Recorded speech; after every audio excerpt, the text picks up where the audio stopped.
Magandang umaga, Pilipinas. Narito na ang latest at mga dapat ninyong malaman sa lagay ng panahon. Bagyong Butchoy lumakas pa at halos nasa super typhoon category na. Sa ngayon, nadagdagan pa nga yung mga lugar sa ilalim nitong Tropical Cyclone Warning Signal number 1. Kabilang po sa mga ito ang Batanes, Calayan at Babuyan Group of Islands. Inaasahan dyan itong 30 hanggang sa 60 kilometers per hour na lakas ng hangin. Sa susunod po yan na 36 na mga oras. Inaalerto rin yung mga nakatira malapit sa karagatan dahil posibleng umabot sa 4 meters yung taas ng mga alon. Samantala, alas 6 nga ng umaga, huli pong namataan ang nasabing bagyo. Yan po ay sa layong 285 kilometers silangan po yan ng Basco, Batanes. Napanatili nito yung kanyang lakas ng hangin na umaabot na sa 220 kilometers per hour at bugso naman na 255 kilometers bawat oras. Bahagya po itong bumagal at sa ngayon ay kumikilo sa direksyong northwest pa rin. Yan po ay sa bilis na 25 kilometers kada oras. Ayon sa Pag-asa, kung hindi magbabago yung kanyang bilis at direksyon, inaasahan po nating lalabas yan dito sa Philippine Area of Responsibility sa araw ng Sabado. Asahan naman natin yung pag-ulan sa mga lugar na sakop itong 600 kilometers diameter ng nasabing bagyo. At samantala, dahil pa rin po kay Butchoy nakataas ngayon ang gale warning. Dito yan sa may northern hanggang dito sa may eastern seaboards nitong Luzon. Ibig sabihin po bawal pumalaot yung mga sasakyang pandagat dahil inaasahan natin itong maalon hanggang sa napakaalong lagay ng mga karagatan. At sa mga susunod na oras naman, maulang panahon na may kasamang bugso ng hangin yung dapat paghandaan ng ating mga kababayan. Dito po yan sa may Batanes, Calayan at sa may Babuyan Group of Islands. Inaasahan naman natin yung maulap na kalangitan, may kasamang mga may hina hanggang sa katamtamang pag-ulan dito sa atin sa Metro Manila. Hanggang dito po yan sa may bahagi nitong Cagayan Valley. Kasama rin itong Cordillera. Hanggang dito po yan sa may Central Zone. Damay din dyan itong Ilocos Region hanggang dito sa may Calabar Zone.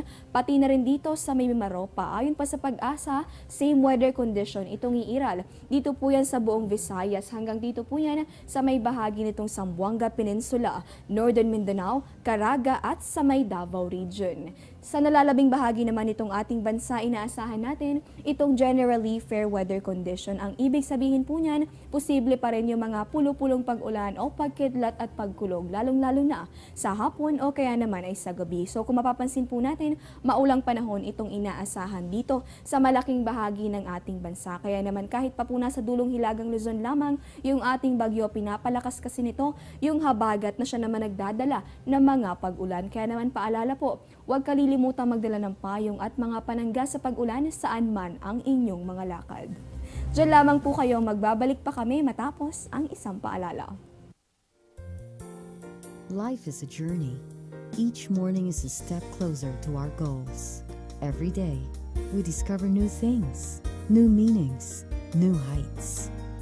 As we move constantly in life, we need to feel at home.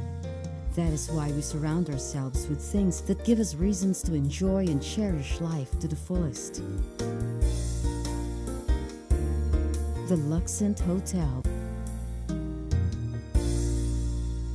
Sang-ayon ba kayo na ang malasakit sa ating kapaligiran nagsisimula sa mga pinakamaliliit na paraan? Kaugnay po niyan ipinapanukala ng panganay na anak ni President Rodrigo Duterte ang pagbabawal sa paninigarilyo sa mga dalampasigan sa buong bansa. Paliwanag ni Davao City Mayor Paulo Duterte, marami sa ating mga karagatan itong polluted na at nakapagpapalala pa itong mga napapabayaan lamang na cigarette butts. Ayon po sa Batang Duterte, sa hinaharap ay magiging malaking problema ito at mga ibang basura hindi lamang sa turismo kundi sa kinabukasan nitong ating bansa. Bukod po sa kapaligiran, inaasahang makakabuti rin ito sa ating kalusugan lalo't ayon sa World Health Organization, umaabot sa 6 na milyong katao ang nasasawi bawat taon dahil sa mga sakit na may kinalaman sa paninigarilyo.